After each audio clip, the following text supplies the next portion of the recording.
Rencontrer. Vous souvenez-vous des sombres années 2020-2021, alors que c'était carrément interdit de sortir et de voir des gens?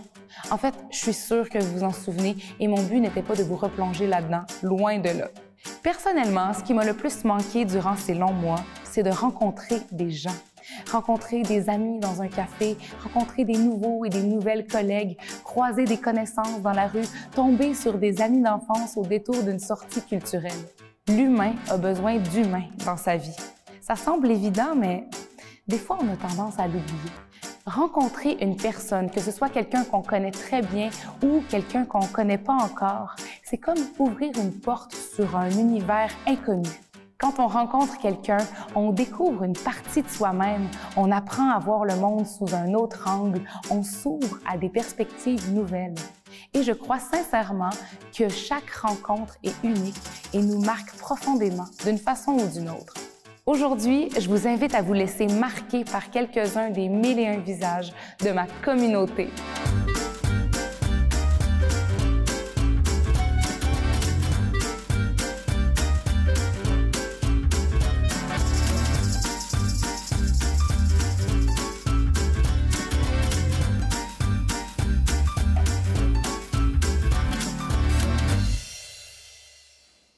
J'ai été élevé dans un petit village là, en périphérie du Saguenay, ça s'appelle Latarière. C'est un petit village, il y avait comme 4000 habitants, puis il y avait pas mal juste ça, là, la forêt, puis les rivières, les champs, tout ça. Puis avec ma gang d'amis, là, c'est ça qu'on faisait, là, jour, soir, même la nuit en camping. Depuis toujours, là, on a tout le temps fait là, des activités à l'extérieur. Ça a toujours fait partie de ma vie, là, du plus loin que je me rappelle. En finissant mes études, moi j'ai fait dans le fond technique d'intervention en milieu carcéral. Ce que je voulais, c'était travailler dans des centres de réadaptation avec les jeunes. Fait que après mes études, moi je vivais à Québec, ça faisait comme 4 ans que je vivais à Québec. Puis là, je commençais à réaliser que la ville, là, c'était pas tant fait pour moi, là.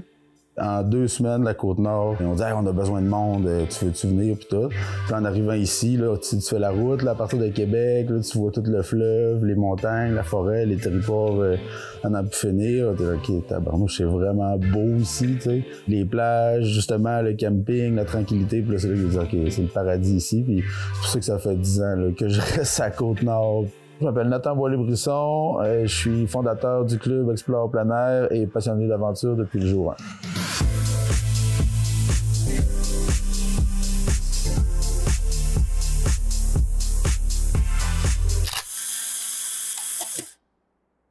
Mon 3e champ d'expertise, je sais pas si on peut dire ça comme ça, c'était vraiment le plein air, puis avec la pandémie, il n'y avait que ça, là, il ne pouvait pas fermer l'extérieur. J'ai créé, après ça, Explore Plein Air avec Fernanda, parce qu'il y avait une demande pour du ski d'hors-piste, il y avait pour de la randonnée, pour des formations d'expédition, tout le kit.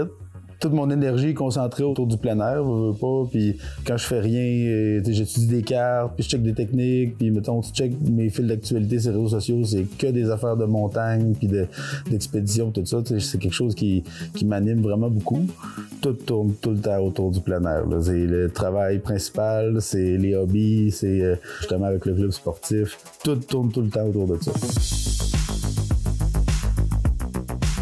Tranquillement, on a commencé à monter ça, puis il y a eu une opportunité à l'Institut d'enseignement de cette île. Ils cherchaient un coach pour l'option de plein air. Moi, j'ai dit « Let's go ». Puis là, depuis le mois de septembre, j'ai commencé ce nouveau défi-là là, à l'école privée, puis c'est vraiment, vraiment, vraiment trippant. Justement, là, de pouvoir là, transmettre là, les connaissances de plein air puis de faire découvrir toute la région à une génération qui est jeune, tu sais, puis qui commence justement là, à découvrir à quel point c'est beau dans ce coin-ci, là, c'est vraiment une belle opportunité, c'est une belle manière justement là, de partager la passion. Explore Plein Air avec le club sportif, ça c'est plus ouvert à tout. On s'en va visiter des parcs nationaux, on fait des itinéraires tout dépendants. On est chercher formation de secourisme en milieu éloigné, la formation longue, formation d'avalanche, parce que, tu sais, quand tu te promènes dans des terrains qui sont très peu explorés, ben, tu sais, des fois, il peut y avoir des risques. Il faut que tu sois à l'affût pour, justement, revenir. C'est toujours ça, l'objectif numéro 1. Je me cherchais des collègues, des partners, genre, pour partir, puis je trouvais personne, jamais. Fait que, tu sais, quand j'arrivais, hey, on va aller faire, mettons, traversée de Charlevoix. Ah ouais, ben, combien de jours? Ah, 5 jours, 100 km. Plus de réponse. Fait que là, tu sais, comme dans la vie, si t'attends après le monde, des fois, ben là, Tu vas attendre longtemps, tu n'attends pas l'autobus, il passera pas, tu sais. Fait que, en partant tout seul, il fallait juste que je sois bien préparé, que j'ai des bons plans en partant. Fait que j'ai fait beaucoup d'aventures en solo. Là, comme 5 ans, j'étais en train de sortir du Parc national de Gaspésie pour rentrer dans la réserve faunique de Matane. Ça faisait comme 80 km que je marchais sur cette section-là. Ça allait quand même bien. Une grosse journée de canicule, puis j'étais en montagne. Il n'y avait pas beaucoup d'eau.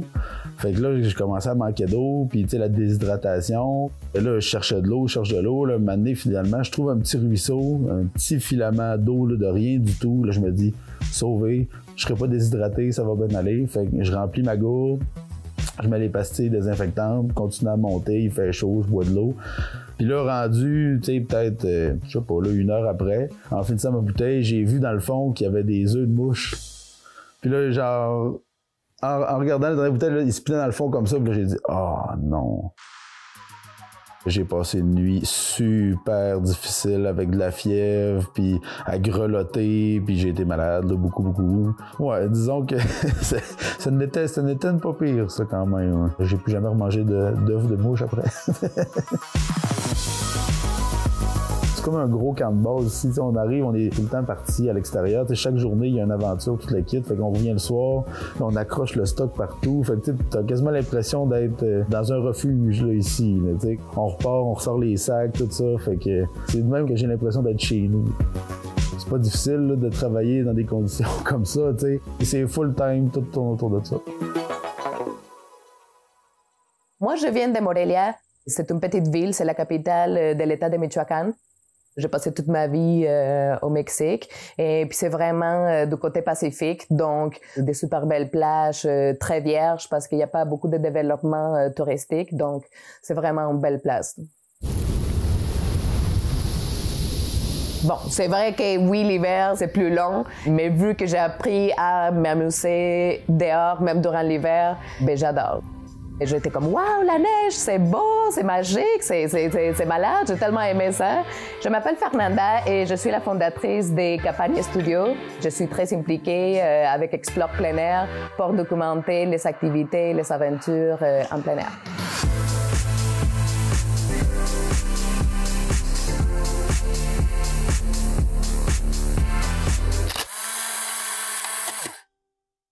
Ce qui m'a apporté au Québec, c'est les études. Moi, j'étudiais biologie. Dans mon bac en biologie, on a beaucoup voyagé, on faisait du camping tout le temps.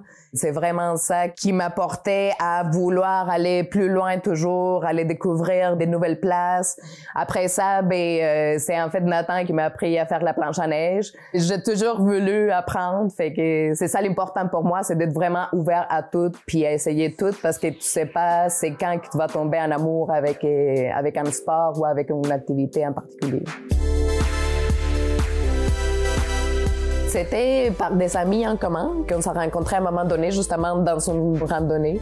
Il m'a dit « Ah, je vais faire une expédition, puis camping d'hiver, puis tout. » C'est quelque chose que, moi, ça attirait mon attention. J'ai dit « Ah, ce serait le fun de faire du camping d'hiver. » J'aimerais vraiment essayer ça. Let's go. Puis on est parti à l'aventure, puis c'est comme ça qu'on a réussi à créer un beau lien en partageant le plein air. Je suis une passionnée de la nature, mais aussi une passionnée de la photo. Kapani, c'est un mot dans une langue autochtone du Mexique. Kapani, ça veut dire quelque chose qui frappe. Donc, je voulais comme vraiment apporter ça pour offrir quelque chose qui aura un impact dans la communauté aussi, parce que en montrant une belle image de toutes les choses qu'on peut faire dehors, ça peut donner vraiment envie d'y aller. Ça te donne aussi un super beau souvenir de quand tu as fait quelque chose de vraiment incroyable. Et ça te permet aussi de revenir dans tes souvenirs puis avoir comme capturé un moment qui représente le bonheur quand tu es dehors et tout ça. J'ai un collier que, dans le fond, ma mère m'a donné. Je le porte pas toujours avec moi, je l'ai chez nous, mais c'est un petit objet comme très important pour moi parce que c'est vraiment quelque chose qui me réconforte et qui me fait penser à elle. Ça, c'est la bague de mon grand-père. Ça, c'est vraiment l'homme qui m'a élevé et qui m'a tout montré. C'est vraiment quelqu'un d'extraordinaire. Mon grand-père s'appelait Roger. Fait que c'est sa bague avec un R dessus.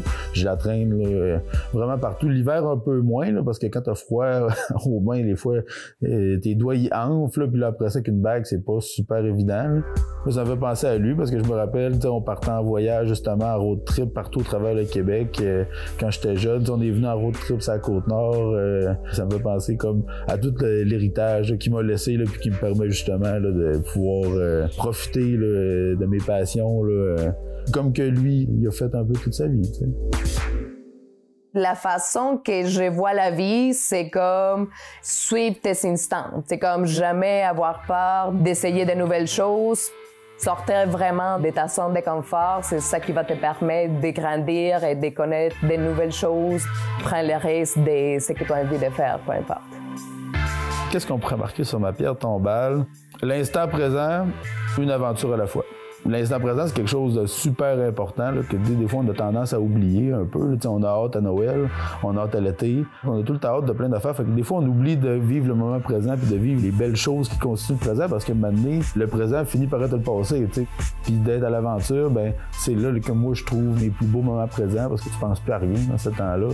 Je penserais pas me tanner pour vrai parce que je pensais même pas que ça se pouvait d'en arriver à vivre un peu de ses passions. T'sais. C'est pas tout le monde qui a cette chance-là. Puis moi, je suis passionné de ça depuis des années, puis là, ça m'a apporté où ce que je suis là, tu sais. On fait de belles rencontres toujours parce que c'est du monde qui sont intéressés aussi à apprendre, qui aiment ça aller dehors. Après ça, quand ils voient l'image de ce moment-là, ils apprécient beaucoup le fait qu'ils ont un beau souvenir de ce moment-là. C'est diversifié tout le temps dehors, c'est des défis, puis on rencontre tout le temps plein de passionnés qu'eux autres aussi, ils veulent partager ça. Fait que tu partages les paysages, tu partages une aventure, tu partages une histoire. C'est extraordinaire parce que là, tu vis quelque chose avec les autres personnes qui sont là. Tu es capable de dire hey, « Wow, tu vois-tu? Qu'est-ce qui est devant nous? » Ça me rend vraiment super heureux là, de pouvoir faire ça tous les jours.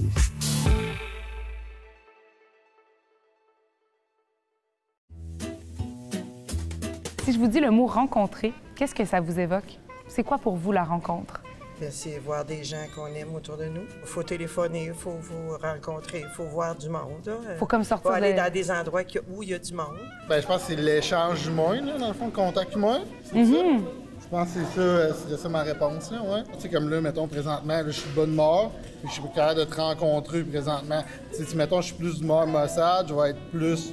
Genre, mettons, moins disposé à rencontrer quelqu'un. Tu vas être plus fermé. Oui, exact. Rencontrer la culture.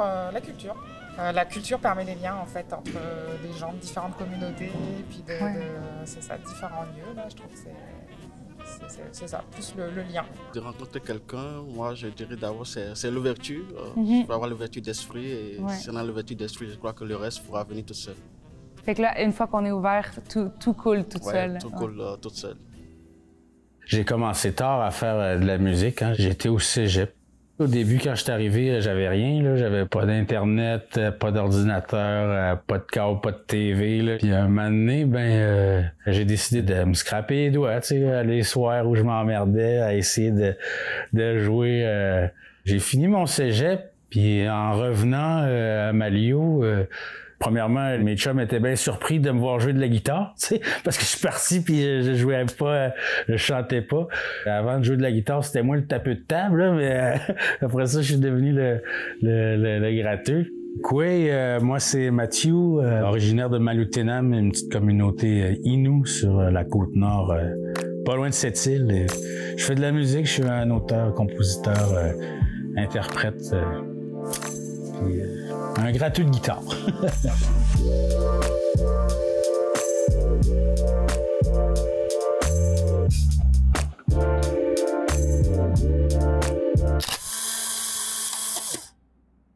Jamais j'aurais pensé écrire mes tunes un moment donné, mais c'est venu d'un besoin d'extérioriser un sentiment que j'avais. J'avais écouté un film sur la vie de Sitting Bull, là, un des derniers chefs autochtones des États-Unis, dans le fond, qui s'opposait fermement à se faire mettre dans une réserve. Tu sais, lui, il voulait conserver son mode de vie traditionnel, puis à un moment donné, ben, il s'est fait tuer parce qu'il créait de la résistance. Là, tu sais, il voulait pas se conformer. Puis après ça, tu sais, à la fin du film, t'es comme... tabarouette, j'ai envie de mettre la ville en feu, moi, là tu sais, t'as comme un sentiment de, voyons donc, tu sais, au lieu de mettre la ville en feu, ben, j'ai décidé de faire une tune qui est ma première tune, qui s'intitule Indian Time. Indian Time, on associe ça un peu à l'Autochtone qui est un petit peu en retard tout le temps au Indian Time, c'est, on se soucie pas de l'heure, là, puis on y va, quand on y va. Mais moi, là-dedans, c'est plus Indian Time, c'est comme c'est l'heure de se réveiller. Là. Hier soir, en regardant la TV, j'ai vu Sitting Bull se faire assassiner pour être ce qu'il avait toujours été. Ben là, je te jure, j'étais révolté, mais je suis resté ben civilisé. J'ai décidé de regarder le hockey. Ça a une base de folk certain, tu sais, ça part tout le temps d'une gratte puis d'un thème.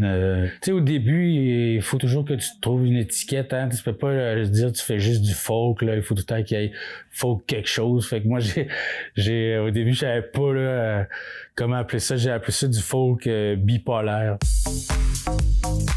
J'avais pas envie de me justifier à chaque fois que je faisais, mettons, un folk plus trash ou plus soft ou des fois, tu sais, j'oserais pas dire disco, là, mais folk bipolaire, c'est ça, c'est plus pour... j'ai pas besoin de me justifier si c'est plus soft ou si c'est plus rock ou whatever. Je chante en français, en Innu. Des fois, il y a les deux dans une tune. Des fois, c'est juste en Innu. Des fois, c'est juste en français. J'ai comme un 2x4 qui serait pas bien sablé, tu sais, ma voix, là. Mais c'est ma vie que je raconte, tu sais, sans flafla pis tout, là. C'est moi puis ma guitare. Puis non, j'ai pas vraiment l'air de quelqu'un qui met des paillettes. Moi, j'aime ça faire de la route avec du monde, là, parce que ça paraît pas, là, mais moi, dans ma jeunesse, là, ben, quand j'étais au primaire, secondaire, j'étais assez athlétique, là, tu sais. Fait que j'aimais ça faire des trips de voyage en équipe, là. Fait que quand j'ai commencé à faire de la musique, ben, j'ai comme retrouvé ça un peu, cette ambiance on part en équipe, puis on voyage. Cette île Malio sur la Côte-Nord, quand on va aller voir nos amis en Abitibi, ça fait des petites raids de char de 17 heures, là, tu sais. On aime bien ça, faire des allers-retours en Abitibi. C'est ça qui est le fun, tu sais. C'est des first dates tout le temps. C'est rare que j'ai vu du monde se lever puis s'en aller, pas un choix. Moi, je suis un grand nostalgique. C'est plus mes souvenirs, tu sais, que je trimballe. Puis, je sais pas où j'ai senti ça l'autre jour, là, justement. Ça m'a remonté au temps où j'étais petit gamin chez mes grands-parents. Là, c'est l'odeur de cuir fumé, là, tu sais. Ceux-là sentent pas ça, mais des fois, il y a des mocassins qui sont faits comme ça avec l'espèce de cuir qui sent le fumé. Puis ma grand-mère était une grande couturière, tu sais. Quand j'allais chez eux, quand j'étais petit, ben elle avait tout son coin, là, couture à l'entrée. Puis souvent, il y avait cette odeur-là. Puis ça me ramène loin au temps où j'étais ben petit kid, là. Insouciant de tout, là. À cette heure, j'écris des tunes sur comment je vais joindre les deux bouts, là. Moi, une rencontre marquante, là, c'est quelqu'un qui me fait comprendre des affaires ou ben, qui m'allume sur quelque chose. Moi, je suis de même, hein, je fais tout le temps les choses de la même manière, sans me poser de questions. Puis quand quelqu'un te fait voir le monde d'une autre façon, c'est ah ouais, tabarouette, j'avais pas vu ça de moi. Ça me flabbergaste. Ce qu'on me souhaite, ben, c'est de raconter ma vie le plus longtemps je peux, là. C'est juste ça, c'est d'aller voir le monde un peu partout.